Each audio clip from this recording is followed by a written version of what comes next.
नमस्ते दोस्तों, आज मैं फिर से एक बार आपके सामने आया हूँ एक कहानी लेकर जो जीवन की हकीकत को बयान करती है।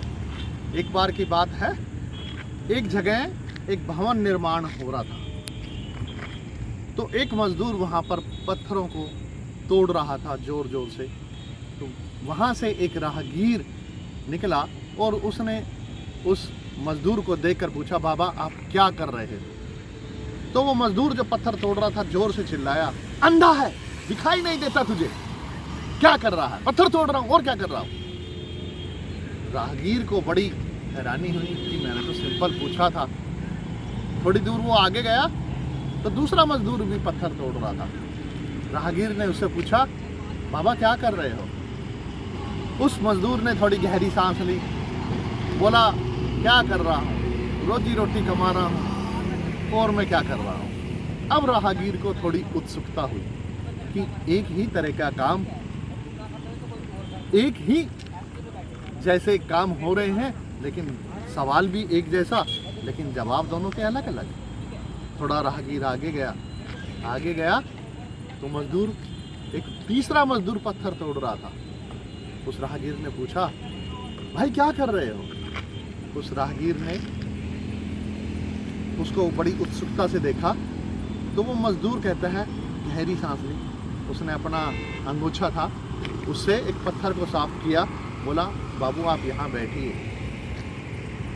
मजदूर ने राहगीर को उस पत्थर पर बैठाया और बोला कि आपको पता है यहाँ पर एक बहुत विशाल मंदिर बन रहा है और मैं कितना सौभाग्यशाली हूँ कि मेरे ये दोनों हाथ इस मंदिर के निर्माण में काम आने वाले हैं।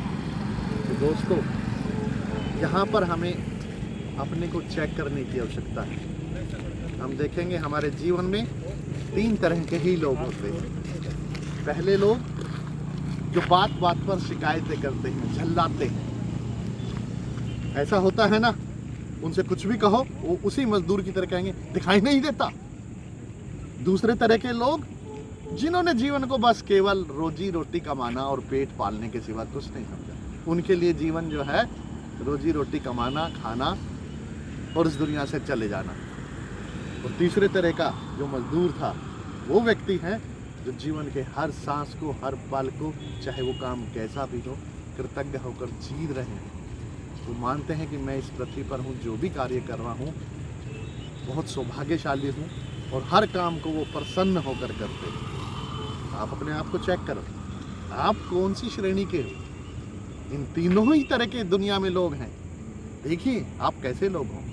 और फिर से बोल रहा हूँ, कुछ भी हो, धीरज और उत्साह कभी ना छोड़ना। फिर मिलेंगे एक नई कहानी के साथ। नमस्ते।